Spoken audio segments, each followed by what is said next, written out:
don't know how we got to August already, but it is somehow already time for me to do another monthly reading wrap up. And July was a decent month for me. I ended up reading 7 books and I liked a few of them. Some of my reads were a little questionable. If I seem a little bit off, I've been sick for the last couple of days and I'm still trying to get over a really bad stomach bug, so I do not have a boatload of energy, and I kind of thought about putting off making this video, but I do have to work the day after tomorrow, and I don't know, I just thought I'd try to do it today, so we'll see if I get through this or not. But with that being said, I'm not going to spend too long talking about these books because I just don't have the energy today, so jumping right into it. I started off this month hoping to read some summer romances, kind of like beachy themed ones, and I started that off with the complete Summer I Turned Pretty trilogy. So the thing with this trilogy is I really enjoyed the first. Can I say I really enjoyed it? I somewhat enjoyed the first one. I really enjoyed the vibes of it. I thought that Jenny Han really captured the essence of like a childhood summer very well. It kind of made me nostalgic for some of the summers that I experienced in my teens and like preteens and stuff like that. And I absolutely loved the setting as well. The beach house that they stayed in and just the little coastal town, like those kind of vibes. It was super cozy and comfortable. The plot, on the other hand, and the romance, it's YA, so it was a little cringy at times, and I was expecting that, but it is a love triangle that involves a girl and 2 brothers, and that made me a little bit uncomfortable. I just know that personally I would never want to experience anything like that. It would just be awkward, but I don't know.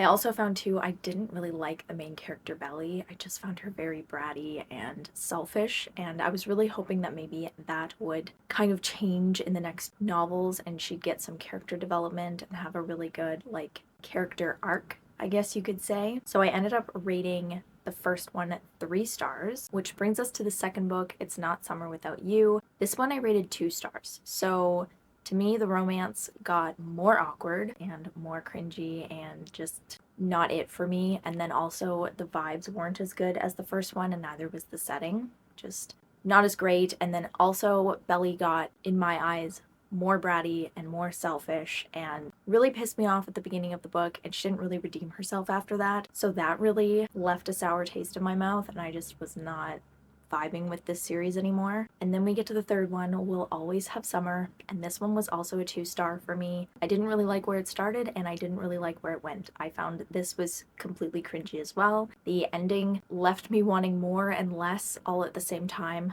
I don't know, this is definitely a series that I wish I could have read when I was a lot younger. Like, I feel like it would be better for like someone who's like 12 or 13, just because you're kind of in the midst of that teenage angstiness. I also feel like the romance in this would be a lot more suitable for someone that age. So overall, definitely not my favorite series. A little bit of a sour note to start off my July, but I will be gifting these to someone that I know whom I feel like would probably like them because she's at the perfect age to enjoy them, and I really hope she gets to. So then I read a collection of poetries by Atticus called LVOE. This was a decent collection of poetry. There were some that I really loved and others I was kind of like, you know, nothing super special, but nothing I hated. I must say I really enjoyed the illustrations throughout. So Atticus actually called this LVOE because they wanted to write a collection of poetry about love, but love is imperfect, so they decided to spell the word love imperfectly as well. And right from the get-go, I thought that was pretty beautiful. So it started off really good when I read that, and there were definitely quite a few poems that I did enjoy. I'll just quickly share my favorite one with you. It's on page 74. It goes, "Remembering that it all ends soon isn't a bad thing. It frees us to live as we should, with lots of love and little worry." So I did end up rating this one 4 stars, and you okay? Okay. And I definitely recommend it if you're into modern poetry about like self-love and acceptance and loving others, but also learning to let go. If you're less into modern poetry and more into like more classic poetry and stuff like that, I'd probably recommend skipping this one just because I know that's not everybody's vibe. If it does sound like it could be up your alley, highly recommend it. Next, we get to my worst read of July. This was one that I did not get along with at all, and I actually ended up DNFing at 200 pages, which I never do. I don't typically DNF books ever, and especially when I've gotten that far into it, but I got to a point where enough was enough and I couldn't do it anymore. I just liked it so much that like the day after I DNF'd it, I donated it to a little free library because I just didn't even want to see it anymore. And that was My Killer Vacation by Tessa Bailey. This one, I didn't like either main characters. The plot got completely lost by page 100. Like, it was just pure smut at that point. I kind of even forgot what the point of the book was.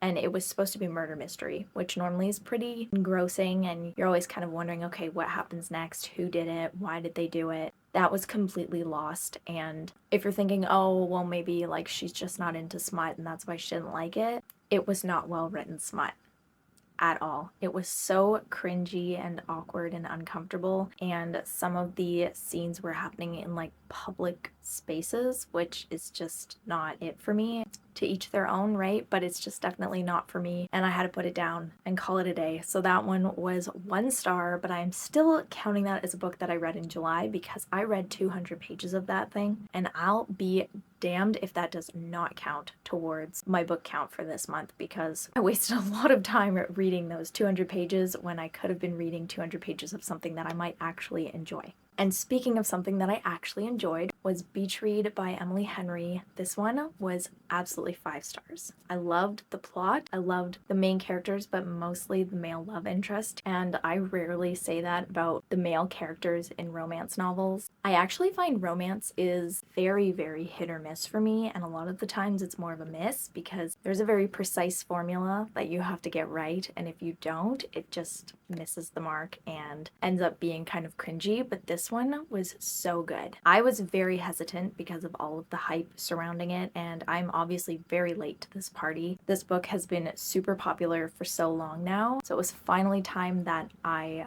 read it, and I was so nervous going into it. I would say it's worth like almost 100% of the hype that it gets. It is so good, and I did not want to put it down. And it was also so refreshing to me to pick up a 5-star read after the not so 5-star reads that I had read before this one. So if you haven't picked up Beach Read yet and you're into romance, I highly recommend this one. It was such a good time. It's definitely one I'm going to be picking up again in the future when I'm craving a summer romance. And then last but not least, I just finished this the other day, The Fellowship of the Ring by J.R.R. Tolkien. This was already a 5-star to me. It's a reread, and I didn't actually read the physical copy. I listened to the audiobook narrated by Andy Serkis. I just happen to own like a few editions. I don't even know how many I have of The Fellowship of the Ring, and I'm not about to count it right now. But anyway, the audiobook was narrated so well. Andy Serkis did an amazing job. His Gandalf impression was phenomenal. I honestly, for a split second, thought that Ian McKellen was also narrating parts, and then I realized that Andy Serkis is just really good at what he does. Obviously, you already know going into it that he's going to do an amazing Gollum, because he is Gollum. If you didn't know that, he did the voice, and I guess you could kind of say played the character for Gollum in the Peter Jackson films. But I've been looking forward to this audiobook series for a while, and this one did not disappoint. I knew it wouldn't. So if you are ever looking for the audiobook version of The Lord of the Rings, I can guarantee that the audiobook narrated by Andy Serkis is so well done. I've not gotten to the Two Towers or the Return of the King yet, but hopefully I will do that in August. But I think I'm going to leave this July reading wrap up here. I had a pretty decent month. I'm hoping August is a little bit better as far as reading books that I actually enjoy goes, but we'll see.